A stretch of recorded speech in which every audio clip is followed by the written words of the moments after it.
ओम नमः शिवाय। श्रावण मास महात्म्यम 8वां अध्याय।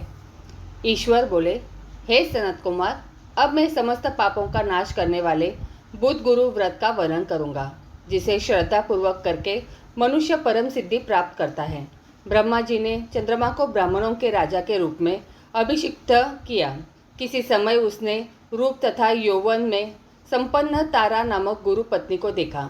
उसकी रूप संपदा से मोहित होकर वह काम के वशीभूत हो गया और उसे अपने घर में रख लिया। इस प्रकार बहुत दिन बीतने पर उसे बुद्ध नामक एक पुत्र हुआ, जो बुद्धिमान, सौंदर्यशाली तथा सभी शुभ लक्षणों से युक्त था। गुरु बृहस्पति को ज्ञात हुआ कि तारा चंद्रमा के घर में स्थित है। तब उन्होंने चंद्रमा से कहा कि मेरी पत्नी को वापस कर दो।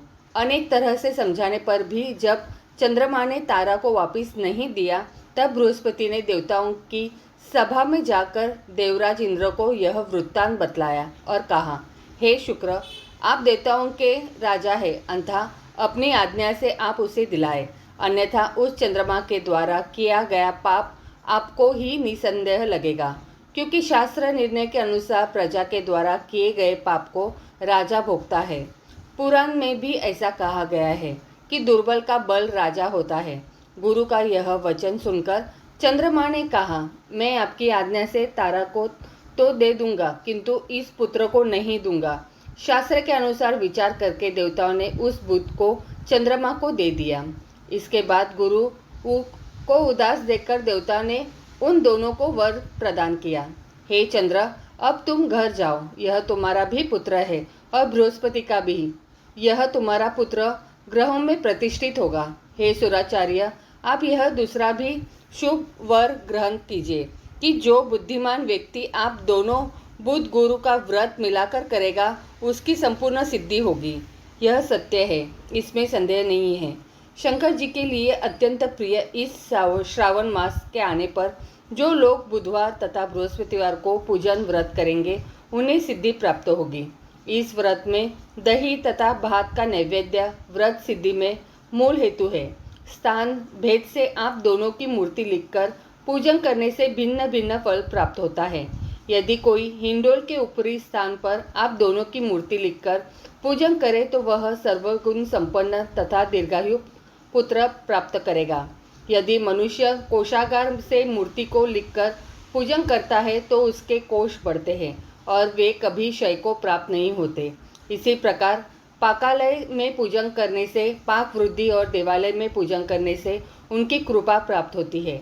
शय्यागार में लिखकर पूजन करने से स्त्री का वियोग कभी नहीं होता। धान्यागार में लिखकर पूजन करने से धान्य की वृद्धि होती है। इस प्रकार मनुष्य उन फलों को प्राप्त करता है। इस प्रकार 7 वर्ष तक करने के बाद उद्यापन करना चाहिए। उद्यापन से पहले दिन अधिवासन करके रात्रि में जागरण करना चाहिए। सुवर्ण के प्रतिमा बनाकर विधि पूर्वक 16 उपचारों से पूजन करने के पश्चात तिल, घृत, चारु और अपामार्ग तथा अश्वत्थ से युक्त समिधाओं से होम करना चाहिए। अंत में पूर्णाहुति देनी चाहिए। उसके बाद मामा व भांजे को प्रयत्न पूर्वक भोजन कराना चाहिए। इसके बाद ब्राह्मणों को तथा अन्य लोगों को भी भोजन कराना चाहिए। स्वयं भी भोजन करना चाहिए। इस विधि से 7 वर्ष तक करने पर मनुष्य सभी मनोरथों को प्राप्त कर लेता है। जो इसे विद्या की कामना से करता है, वह वेद व शास्त्र के अर्थों को जानने वाला हो जाता है। बुद्ध बुद्धि प्रदान करते हैं और गुरु बृहस्पति गुरुता प्रदान करते हैं। सनत कुमार बोले, हे भगवान, आपने जो यह कहा है कि इस अवसर पर मामा तथा भांजे को भोजन कराना चाहिए, यदि बताने योग्य हो तो इसका कारण बताइए। ईश्वर बोले, हे सनत कुमार, पूर्व काल में अत्यंत दीन तथा दरिद्र कोई 2 ब्राह्मण थे। वे दोनों मामा भांजे थे। उदार पूर्ति हेतु परिश्रम पूर्वक भ्रमण करते हुए वे दोनों किसी नगर में अन्न मांगने के लिए गए थे। उन्होंने घर घर में श्रावण मास में प्रत्येक वार को उस वार का व्रत होते हुए देखा, किंतु कहीं भी बुद्ध गुरु का व्रत नहीं देखा।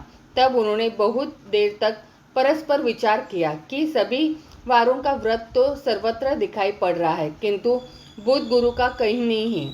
अतः चूंकि यह व्रत अनुचित है, इसलिए हम दोनों को चाहिए कि इस शुभ व्रत का अनुष्ठान आदरपूर्वक करें।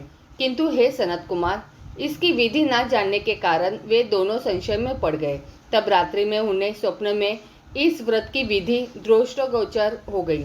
इसके बाद उन्होंने उसकी विधि के अनुसार व्रत को किया, जिससे उन्होंने अपार संपदा प्राप्त की। प्रतिदिन उनकी संपत्ति बढ़ने लगी और सभी लोगों को न्याय भी हो गई। इस प्रकार 7 वर्ष तक करके वे पुत्र और पौत्र आदि से संपन्न हो गए।